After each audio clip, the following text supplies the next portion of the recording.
Oke, berjumpa kembali di channel Potret Matematika. Kali ini kita akan membahas bagaimana kita membuat sebuah media pembelajaran menggunakan aplikasi atau website Google Site ya, Google Site. Di sini kita akan bisa membuat sebuah pembelajaran portofolio menggunakan Google Site. Oke, kita mulai. Google Site kita bisa akses melalui Google Drive ya. Kita bisa mengakses Google Site itu melalui Google Drive atau langsung kita menuju ke websitenya langsung bisa. Nah, untuk mengakses melalui Google Drive, kita klik saja sini ya, di New baru. Lalu kita pilih di sini ada menu lainnya, kemudian ada Google Site. Kita klik Google Site. Nah, kita akan diarahkan menuju website dari Google Site. Nah, seperti ini. Ini tampilan awal dari Google Site. Nah, jika kita tidak masuk di Google Drive, kita juga bisa langsung ya, kita ketik saja di kolom address di browser kita ketik site.google.com. Nah, seperti ini. site.google.com. Kita enter, maka kita akan diarahkan menuju website dari Google Site ini. Nah, seperti ini. Nah, untuk memulai kita bisa klik di sini blank, artinya kita mulai dari awal, atau melalui template-template yang sudah disediakan oleh Google Site. Nah, di sini saya akan menggunakan akun yang ini ya, akun GSE. Tapi sebenarnya sih sama saja, kita menggunakan di Gmail juga kita bisa menggunakan fasilitas Google Site. Saya akan menggunakan akun saya yang ini, Google Site ini.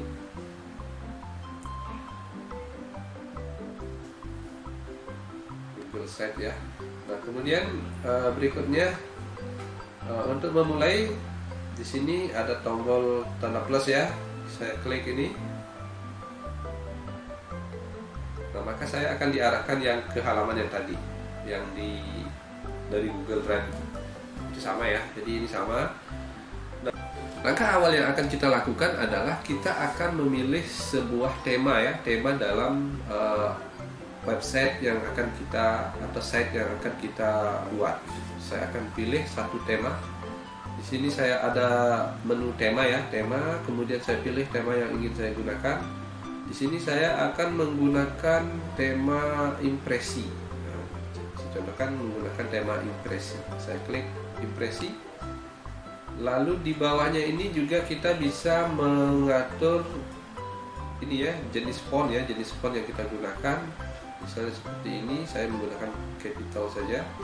Lalu warna di tampilan ini juga bisa kita ubah, misalnya warnanya seperti ini. Oke.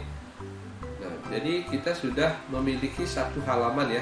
Ini satu halaman, ini bentuk satu halaman. Ini merupakan halaman depannya. Nah, halaman depan, misalnya saya akan membuat pembelajaran matematika misalnya. Ini saya isi logo dulu. Saya isi logo, tambahkan logo. Kemudian saya cari logo yang saya ingin masukkan, saya upload ya, saya upload dari luar, saya klik upload, lalu saya pilih logo yang saya gunakan. Misalnya saya menggunakan logo ini, saya klik open.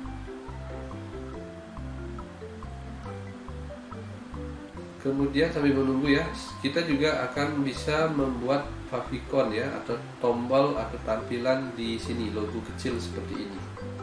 Logo ini ya, kita bisa menggantinya. Kita upload saja satu logo di sini. Misalnya saya akan pakai yang ini, logo ini. Saya klik open.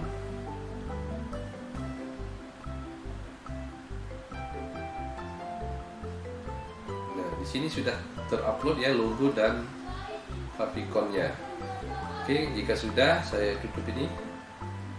Di sini akan terlihat logonya ya, isi logo. Kemudian ini saya ketikkan nama situs yang saya buat. Misalnya Matematika SMP kelas 9 seperti ini. Kemudian ini saya ketik judulnya juga bisa nih ya, kita ini perlebar. Yang jelas pengaturannya ini disesuaikan dengan yang kita inginkan. Misalnya ini saya buat judul Matematika SMP kelas 9 seperti ini. Ini tampilan awal.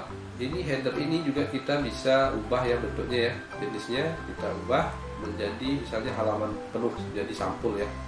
Saya klik ini sampul, maka dia akan muncul nanti di halaman utama ketika kita membuka di awal situs yang kita buat ini. Nah, untuk melihat tampilan misalnya kita ini ya, kita melihat tinjauannya atau previewnya, kita klik ini. Nah, maka nanti, ini tampilan ketika kita buka menggunakan laptop. Kemudian tampilan menggunakan tablet akan bentuknya seperti ini. Lalu ketika kita menggunakan smartphone akan bentuknya seperti ini. Nah, jadi dia akan menyesuaikan dengan perangkat yang kita gunakan untuk membuka.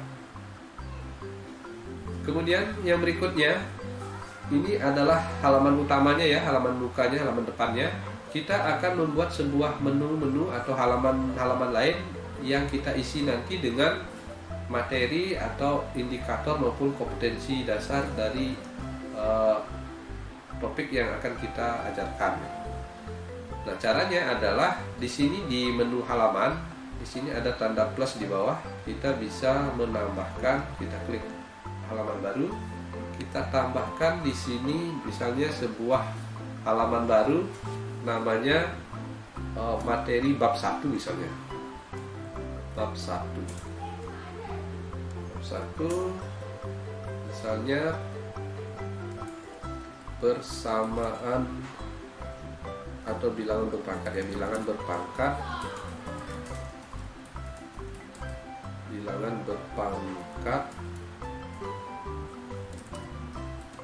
dan bentuk akar.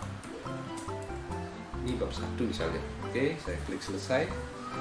Nah, maka akan di sini terlihat ada penambahan menu di sini. Ada penambahan menu. Saya tambahkan lagi bab 2. Bab 2 bilangan berpangkat. Persamaan kuadrat dan fungsi kuadrat. Oke, saya klik selesai. Nah, di sini akan terbentuk dua buah menu ya, menu baru di sini.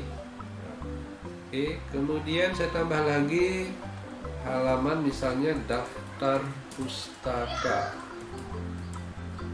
Oke.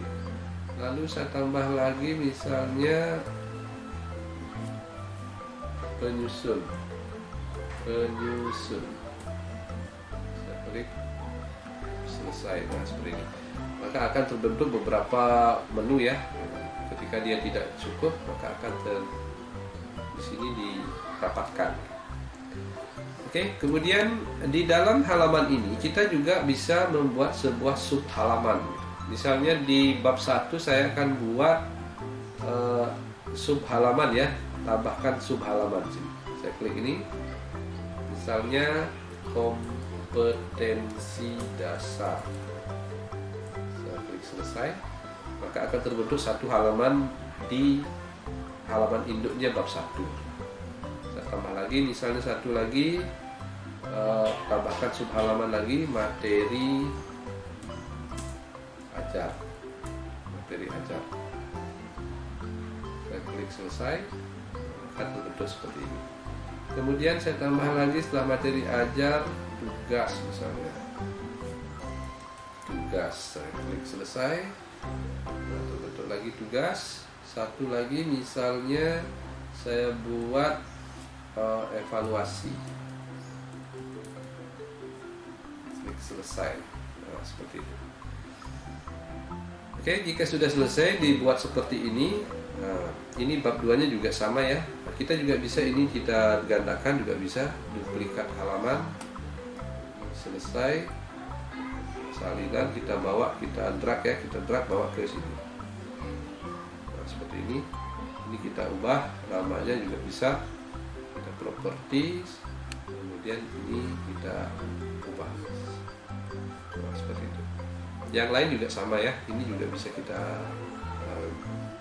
duplikat. Oke, selesai. Kemudian ini saya pindah ke bawah. Nah, seperti ini. Ini bisa dilakukan di semua ya, di semua halaman. Oke, cukup ini aja saya dulu sebagai contoh. Kemudian berikutnya kita akan mengisi setiap ini. Namun kita lihat dulu tampilannya ya. Nah, jadi ketika misalnya bab 1 kita pilih, maka di subbabnya akan muncul seperti ini. Tinggal kita klik saja. Kemudian di kedua juga sama.